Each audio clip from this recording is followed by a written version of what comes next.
Try and get my team member fired, get deported. I am not sure if this is pro-revenge, so I will let you all decide. If not, let me know and I will move it. I will say in advance sorry for the long one, but the backstory is relevant. Back in the early 2010s, I started working for a big internet-based company in the UK. The company was opening a new office with a new subdivision in London. When I started, there were 2 team leaders and the office manager. The 2 teams were the content team and the SEO search engine optimization team. I was recruited to be the development team lead, that is web development. When I was interviewed for the job, both the office manager and SEO team lead were carrying out the interview. As you do in interviews, when they asked if this or that could be done, I would respond, yes, of course, or you would get a better result doing X, Y, or Z. So I got offered the job, and for the first year there was so much going on. As well as building a team, I also had a portfolio of websites that needed to be redeveloped and redesigned. It was at this point that some red flags started to pop up. I would have the SEO team lead, we will call him Andy, coming to me and telling me that I needed to do things the way he wanted. I would always push back and say no and give a reason why I was doing things the way I was. Andy would get irate and would complain to the office manager about me. When the office manager would ask me about it, I would explain what had happened and why I had said no, and the office manager would leave it there because at the end of the day I was the one with the experience in web development, not Andy.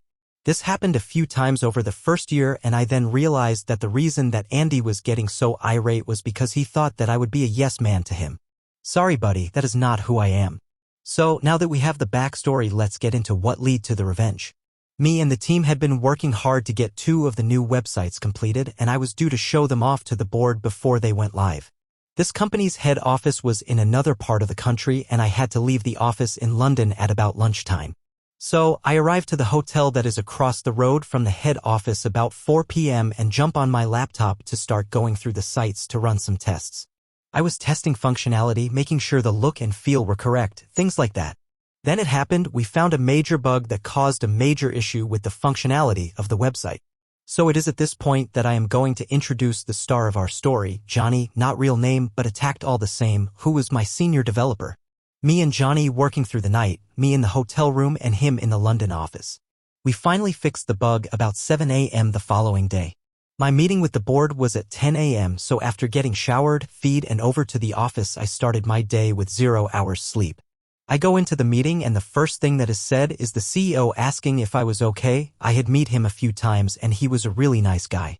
I explained that we had found an issue with the sites yesterday and me and Johnny had worked through the night to fix it before the meeting.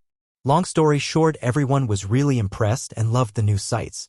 At the end of the meeting, the CEO pulled me aside and thanked me for everything and then told me to go home and get some sleep. It was about a 3-hour train ride to London and then another hour home. I thanked him and went on my way. So, after taking my team out for a well-deserved lunch to say thank you, the office manager then organized a night out for the whole office to celebrate on the following Friday. We started off at a fancy bar, not my sort of thing, I am a man of cheap tastes, and then everyone moves on to a small club. I go to the club for a bit but then leave quite early in the night as I need to get a train home. I say my byes and then head home. I come into the office on the Monday and there is something going on. I speak with Emma, not real name, the content team's lead. She does not know what is going on, but there are people from head office, HR and others. Then a few minutes later, all the team leaders are called into a meeting. We are all squished in one of the small meeting rooms. There is office manager, 2 members of the HR team from head office and the 3 team leaders, including myself. So, HR explained that there has been a complaint made against Johnny.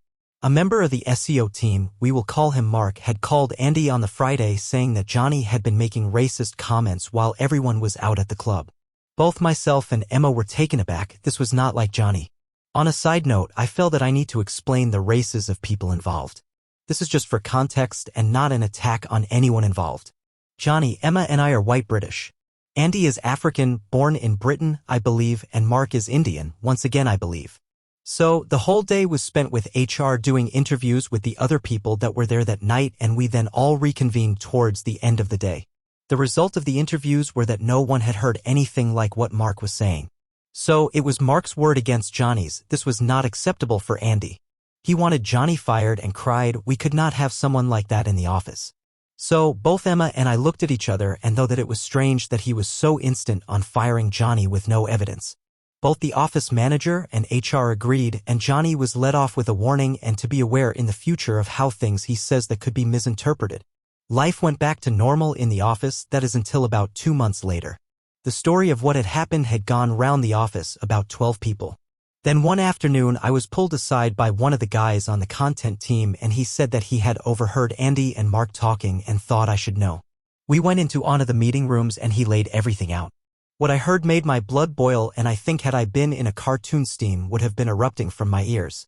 He told me that the racism complaint was faked and a plan that Andy had to attack my team because I would not bend to his demands. Him and Mark were on a call outside the club. Andy was not there that night, and that is when he heard what they were doing. It later came out that their plan was to make the complaint against Johnny and get him fired, which would then lead on to Andy complaining that I was not fit to run a team if I let that sort of this happen under my leadership. My first question was why he didn't bring this up with HR in the interviews. He said that he did, but it was his word against both Andy and Mark. I thanked him for this and went on with what I was doing. I was pissed. There was no way that I was going to let this slide, but I knew that if I was going to go after them, I needed to have everything in place beforehand.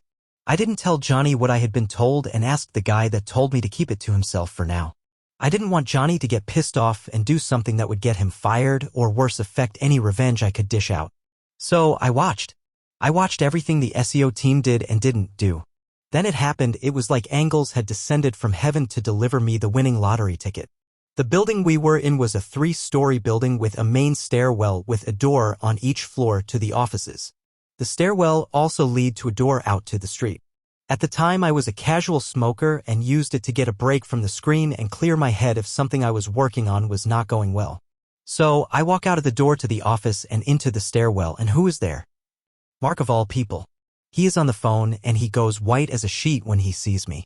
Now he is mid-sentence with the person on the other end of the phone, and as I am walking past, he is forced to carry on the conversation. I overhear, and from what he is saying I can tell that he is talking to a school or something like that. The conversation sounding like he was looking for information about applying and about a visa. I thought that was a strange call to be having and something was fishy about it. I had my suspicions as to what was going on, but nothing concrete at this time. A few days later, I was heading back up to the head office, and by that time we had a new office manager who lived near the head office, so was based there most of the time. When I got there, I dropped my things off at the hotel and headed over to the office. I went to his desk and asked to have a quick chat. I explained to him what I had overheard Mark talking about on the phone and said that maybe the company might like to look at his visa status. So a week went by and nothing seemed to happen. Then he stopped showing up to the office. A few days later, I got told what had happened from one of the other SEO team members. Mark had been fired with immediate effect for no longer having the correct visa to work in the UK. The company did not want to get involved in sponsoring a new visa for him. I don't know why. I started asking questions around the office, random chit-chat, and I found out that Mark is from Dubai and he was here on his wife's student visa. I don't know how that works, but it was all above board. I also found out that his wife's course had finished and that left them with a small window of time to get a new visa. That is when it all clicked. Now there are some doggy people in London and everywhere else, and they would set up these fake collages that would sign people up to get visas to live and work into UK.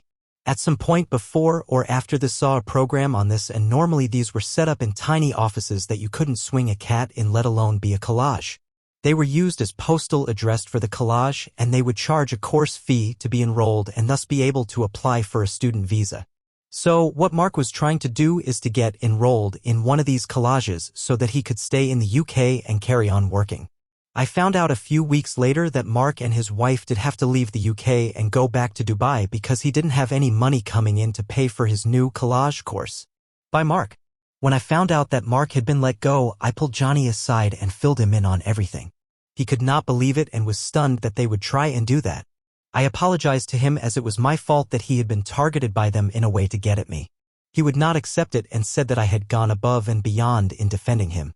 Following on from this, I made it quite clear to Andy that I know what he and Mark had done and I would not be forgetting it, and to watch his back. I made sure we were not in earshot of anyone else.